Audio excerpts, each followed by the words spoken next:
Today on Let's Talk About It, we will discuss nudges, and later we will have Savannah Wenner to share about Pregnancy Loss Awareness Month.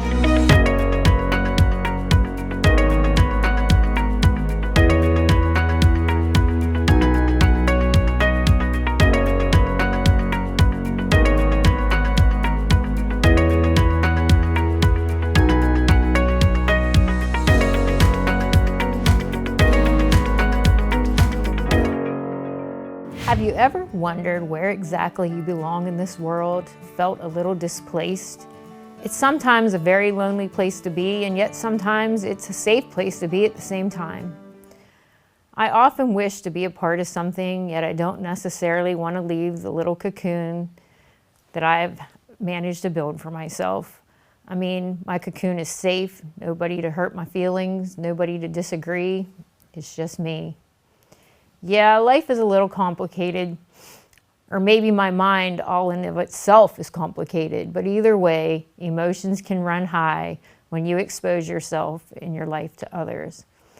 I've been praying about a lot of things lately, and one thing I know for sure is that God has always had a plan for my life. He always has a direction and a specific time frame for the things He has prepared for my life, and I trust it. Psalms 32:8 says, I will instruct you and teach you in the way you should go, and I will counsel you with my loving eye on you. How beautiful it is to know that He sees it all, and He counsels me to keep going in the direction He has for me, watching over me with a loving eye. No matter how much I may doubt my existence at the time, or how much I want to just cocoon and protect myself, I will always try to allow myself to follow His trustworthy direction and protection. As I read through the lives of the prophets and how they were made uncomfortable to be that voice for God, I often pray that God never gives me those difficult tasks to complete, even as I pray for clear direction. But I am going to trust that He has a place for me, and I'm willing to step out and possibly be a little uncomfortable for His greater good because I love Him and He loves me far more than I can imagine. Just three ladies with big opinions, always backed with a biblical standpoint. So hey, let's talk about it. This segment is brought to you by Harry's Construction, whose motto is, if you can dream it, we can create it.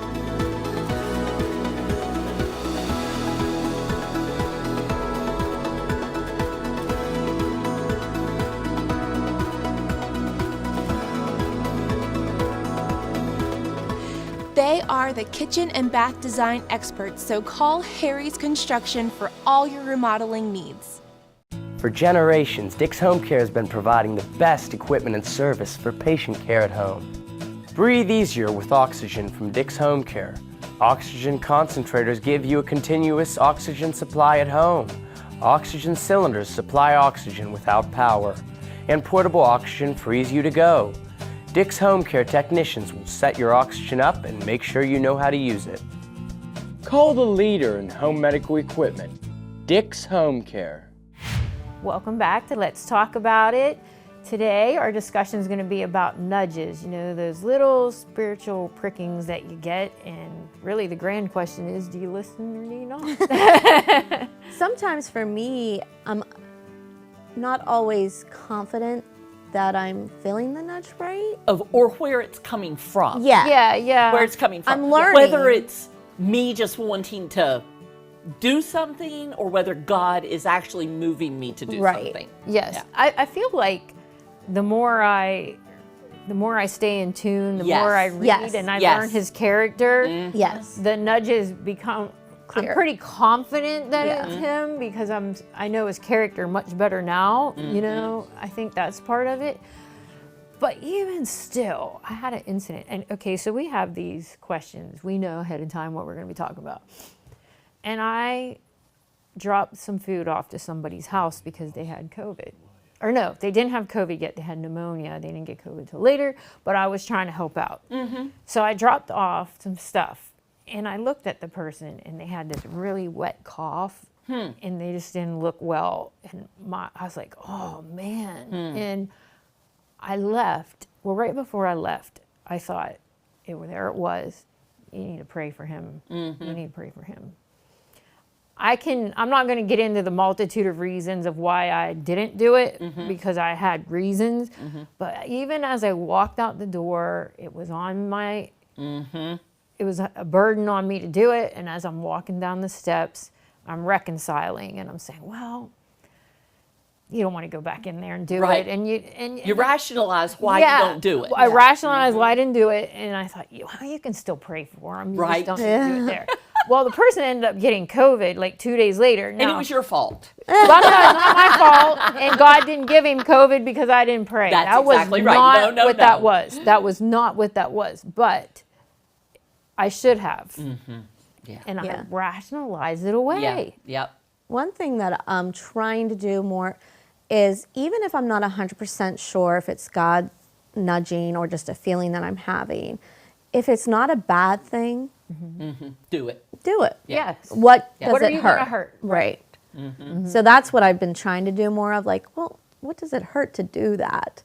It's anything that we feel a nudge from the Holy Spirit is always going to be in alignment with the Word and God's character. Yes. And so we know, obviously, if those aren't true, then we know. We can say, well, this isn't of the Holy Spirit. Well, and like Teresa said, you have to be in the Word. You have got to be in tune to what God's character is. If you do not know Him, you're not going to know if it's just glorifying to you or if it's glorifying to God. Right. Like one time, John was out on the road by himself.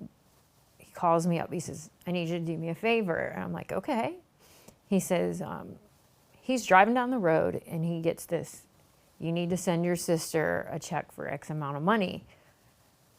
Now he knows me and he knows that I'm going to be like, what? What are you talking about? He said, I'm telling you, Teresa, we got to do this. And so knowing it's not going to hurt anybody.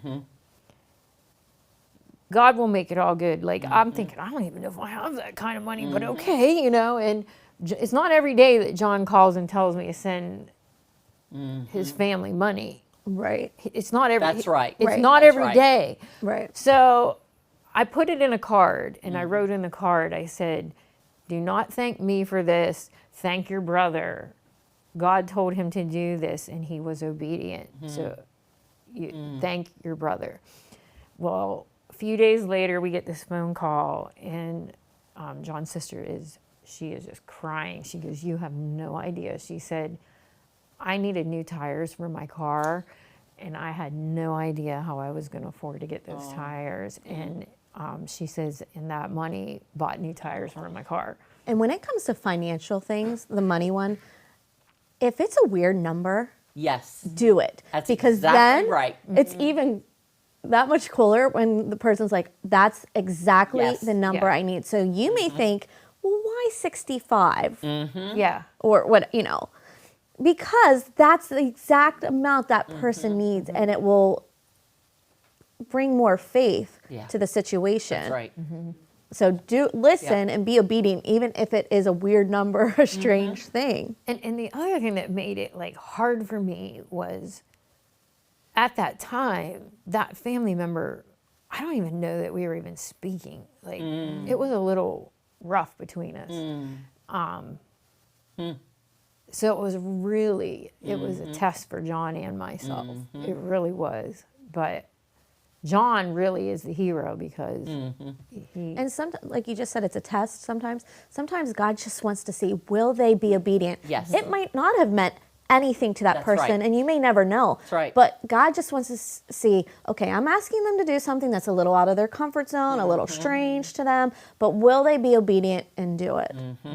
One time, again, this was about money, which your God nudges are not always going to be about money. No, No, But absolutely this not. instance someone was nudged to give someone money, and the person that was the receiver did not use it the way the giver thought it should be used. And the giver spoke to us about it, and my John said, we are not responsible for what the receiver does. We are responsible for what God is telling us to do. That's a good word to remember, because I know my husband was nudged to do something and he followed through with it. And that person doesn't come to our church anymore. They're not part of anything. And sometimes I can get like really, why would you ever, God, have told him to do that? And look at how it turned out. And I have to go back and say, he needed just to be obedient. That's right. So what that was his rule. Just be obedient to what I'm telling you. The rest I'll handle. That's exactly right. And I think too, if it's about praying for someone, even in public, because I'm really like, oh, I don't like to be nudged to pray for somebody in Walmart. I don't want to do that. It may not just be, if I see you in Walmart and we're having a conversation, I'm just like, Teresa, let me pray for you. It may not just be about us.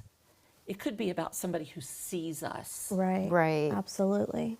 We don't know who all our God nudges is going to impact. Right. We don't know.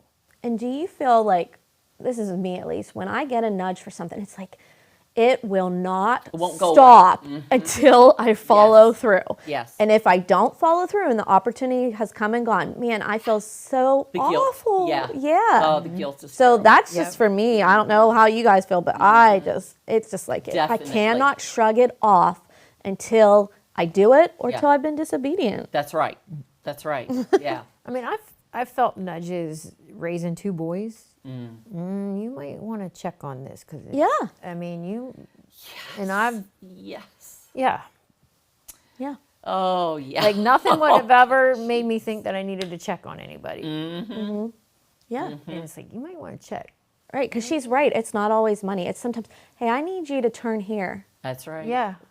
That's right. All right, I'll turn here. Other Why? things. To save you from an accident. Yeah. Definitely. Exactly. That we We'll never know. Yeah, we'll Right. never know. Never know. Never know. Right. No. But that's when you're so in tune with the Holy Spirit. And that's why Teresa's so right. The more connected we are to the source, to Him, the more we're in His Word, the more we're praying, we are going to feel these things that we may not totally understand. But as we are obedient to them, God is protecting us, protecting someone else, bringing a miracle to someone else, to us. I mean, there are so many avenues it could take. And that's why it's so important to be obedient. Yes. So there you have it. When God asks you to move, pivot. Just pivot. He's never going to ask you to do something that's going to harm you. And when we come back, we will have our guest for the day. Next week on Man Up, our guest will be Pastor Michael Blackie, and we'll talk about deception. Part of what we do is we call community agency engagement. And so we're trying to get the community involved with each individual agency. And part of that that's lacking has been just this connection between them and the agency and those who are in it. So we thought, why not do the best thing that we can possibly do, and that's prayer. All that and more on Man Up. When it's time for a new roof, Champion Roofing is your best choice. We're a certified award-winning roofing contractor, meaning your roof is done right the first time. Call today. Champion Roofing, we're the solution. Welcome back to Let's Talk About It. We have a beautiful guest here with us today. And just start out by telling us a little bit about yourself, and then we'll dig into why we really have you here. Okay, my name is Savannah Wenner. I've been married to my husband Zane for almost 3 years, and we have 4 daughters, Gabriella, Charlotte, Noelle, and Eden. They're beautiful. They are. They're beautiful. So between the youngest 2, there was a little, not even little, I can't even say that, it was tragic. But we brought you here to talk about that because it is Pregnancy Loss Awareness Month, and we just need to be able to extend a little bit of hope and comfort to other women out there who have experienced the same thing. So just kind of tell us a little bit about that. So we weren't expecting her or that baby at the time. Violet was only about a year old. So I didn't feel right from the beginning. I had multiple pregnancies before, so clearly I knew what it felt like to be pregnant. But from the beginning, I just had this feeling that it was like, this doesn't seem the same. You know, nothing was like dramatically different about it, but it just, it didn't feel the same as my other pregnancies. So I kind of just brushed it off. I was like, well, maybe that means it's a boy, you know? You just think maybe Because it's, people do that all the time. Yeah. I mean, Yeah. you know, they say, oh, no, everything, you know, you crave this, it must be this, Yeah. you know? So I just thought maybe, you know, maybe that's a positive sign. I woke up one day and I was like, okay, something's not right. There were signs. So I went to the doctor, but, you know, I had a scan, we saw the baby, there was a healthy heartbeat, we could see him moving. I mean, there was a baby, and they were like, well, it's probably just this. You know, they gave me different things that it could have possibly been. And I just... And how far along were you? About 6 to 7 weeks in between there. Okay. So they sent me home. I was still kind of off and on having problems through the week, but I was like, well, we saw, you know, so everything's fine. The doctor says everything's good. Yeah, they were not concerned. They said it looks positive, it could be normal, you know. So I went to work one day, and I was working at a restaurant, so it was a lot of footwork, a lot of walking, and I knew something was very wrong. So I told my boss, I was like, listen, I have to go. I need to go to the hospital. So I went and I had a scan done, and I asked her, I was like, so is there a heartbeat? I kind of had a feeling. And she's like, well, the doctor will have to talk to you. And I was like, Oh, there you go. Yeah. can you just like tell me? I won't tell. Were you by yourself? Well, Zane brought me to the hospital, but they still kind of had some protocols in place. They wouldn't let him come back to the scan with me, which was kind of like, you know, a little frustrating because I was by myself. Then they sent me back out to the waiting room, and the way I actually found out wasn't the doctor. I have that app where it like gives you your results. Oh my goodness. Yeah, so That app is good and bad. it is, because I was in the seriously. waiting room, everybody's like coughing and hacking around me, and it popped up on my phone, and then we just had to wait probably another hour and a half to 2 hours for the doctor to actually call us back into the room to officially tell us. She said, did you see the whatever app it was on your, and I was like, yep. So we already knew at that time. So that the baby was not viable. it wasn't even there anymore. Like it was Okay. Yeah. Okay. So you there had were- miscarried. Yes. Okay. At work. Okay. So Okay. and at that time she said, well, here's some resources. And I called my doctor after that and just. So how do you process something like that? How do you journal? I'm going to be honest, I didn't for the first few days. I had a bunch of people at my house because it was the day of the Super Bowl and we were having a Super Bowl party. So my sister was in town, my parents, everybody was waiting at my house while we were at the hospital. On one hand, it was kind of nice to come home and have something to take our minds off of it a little bit. But then everybody went home. And I just had to sit there and kind of process. You just feel, I wish I could say I was one of those ones who was like immediately like, oh, God will change this, you'll feel better. I didn't. I had like almost a full week where I just felt like almost quiet, you know, like there was a very stillness to me. I felt alone, even though everybody was great, reaching out. Like I wasn't alone, but it's like you just feel like nobody else understands. Nobody, even though so many women. Not even your husband, really. He doesn't. And I feel bad on one hand because I feel like I kind of pushed his feelings to the side because I was like, well, I'm the one going through it. So it's like, I need to process. But you know Zane, he's a very like sensitive guy. So it's like he was trying to be there for me, but had to process for himself. So I don't know that he actually got like the time that he needed at that time to like, you know, process it. And then one day I just woke up and I felt a little bit better. And I was like, okay, it's going to be all right. And then I was able to like bring it to God a little bit. And people would say things like, everything happens for a reason. Those are terrible things to say. Terrible. Terrible things to say. Yeah. Sometimes You know the one I hate? just God stop. needed another angel. Yes. No. Well, I no, also got no. there will be other babies. No. You already have 3 No. kids. Be grateful. Like, Let's acknowledge the loss. Yeah. exactly. Let's acknowledge the loss. Exactly. And the fact that your hormones come to a screeching halt. Well, because part of A you still screeching. felt pregnant because you still, you know, it doesn't just go away. Right. Yes. Part of you still feels pregnant, but then you're not pregnant. So Yeah. it's like I'm sick in the morning for nothing. Like, you know, so having to process all that and just come to terms with the fact that that was not going to end in a child, realistically. Plus you have another I had she was baby. only a little over a year old, Yes. and then I was homeschooling the older two at the time. So it's like I had to be there for them, still Right. take care of another small child. Yeah. It was a lot. And your body's healing. Exactly. And like And your mind and your heart are physically, healing. That's right. I did a lot of just like laying on my bed with the baby and her toys and just watching TV because I just needed. That's what you could do. That's right. Exactly. That's You right. did what you I kept them fed. I kept them alive. They pulled through. They're fine. See, I like the realness of that. Like, yeah, it's not this overnight right. thing. It takes time. Yes. And I can honestly say for myself, I still feel like a little part of me is just like quieter than I don't know how if that makes Introspective, sense. maybe? Yeah, just like a part of me just doesn't feel the same as I did before because it is. you're different. I know a lot of women go through it and people like to say that like, oh, you're not the only one. I understand that. But I'm talking about from my experience personally, I feel like I didn't quite come back to myself 100%. Absolutely. It's just because it's a big loss. Any big loss, you're going to change That's right. dramatically. That's exactly Something's right. going to happen. I know for me, with Parker, it took forever to get pregnant. And the whole time I just said, you know what, even though it's taking years and years, at least I didn't have to understand what a miscarriage felt like, because I think the pain of that has to just Well, yeah, change like who you for are. you, the pain of just trying and trying and trying to get pregnant, it's hard. It's Well, really and stressful. because you probably weren't showing yet, Oh, no, it was- people expect you to just go on. Well, somebody like said to nothing me, somebody happened. did say to me, at least it wasn't further along in your pregnancy.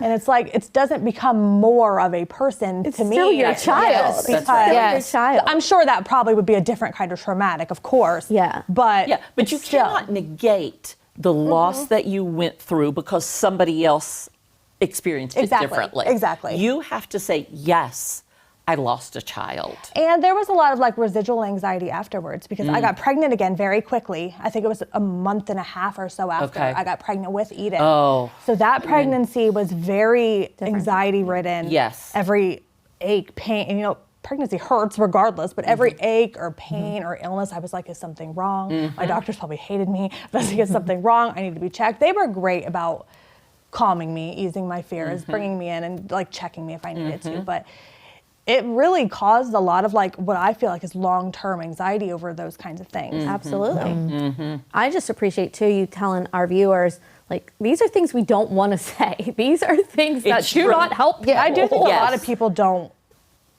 talk about, they like to keep it hush-hush. Yeah. They don't talk about it. And that's fine, if that genuinely is the way they need to heal and get over it, do what works for you. But sometimes I want to talk about it, sometimes I don't, and it's very strange. The last couple of weeks before I even spoke to you, it had kept getting brought up a lot. And then Zane talked about it the one day when he was talking about, his book and stuff. And I was like, this is like a sign, Well, and so. honestly, 2 Corinthians talks about that the comfort that you have been comforted with, now you can comfort others. Right. You do know where people are coming Yeah, from. absolutely. You know what not to say. You know that sometimes you need somebody to just be with you. You need somebody Just to be. say, that sucks. Yes. Yeah, That's I right. don't need everybody to tell me like this is gonna happen. You'll get over it. Yeah. You know. Sometimes it sucks. It's a sucky situation. Yeah, It is. Let's and just get and real. it sucks physically. I mean, physically, because I had one years ago, I know. Physically, it was traumatizing. Yeah. Traumatizing. And then that affected me. Then I was mentally traumatized. Yeah. Just like you said, you had that anxiety, and I had the same thing. It's horrible. Yeah. Horrible. It's a lot. Yeah. It's a lot. And I do hope that this conversation, I think we're a little more open than we were years ago with it, and I just hope people can feel that they can talk about it and be open with it. Yes, Yeah, yes, yes. And I don't really, Rainbow Baby, I had one, you had one. I don't really like to call him that because what does that make the other ones? Right. But That's true. I never thought of it like that. I always think, well, what does that make the other three? Their promises too. You know? Right. But you did have another baby after did. that. Yeah. And it never will take the place. It doesn't. It never will She's take great. I wouldn't have had her otherwise. But yeah. Yes, yes. So we just want you to know that there is no time limit on how long it will take you to overcome such a tragic thing.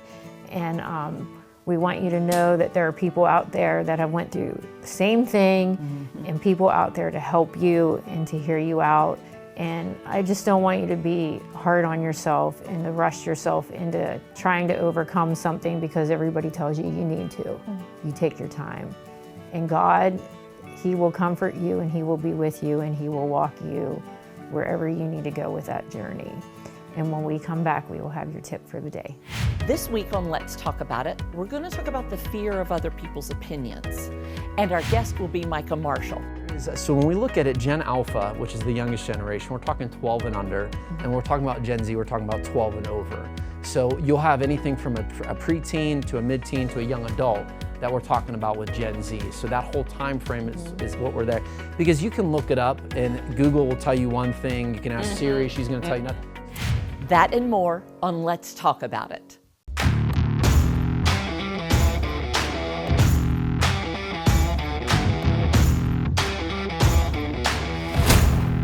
Impact Productions, a multi-layer technology company providing on-site, online, and in-studio video services.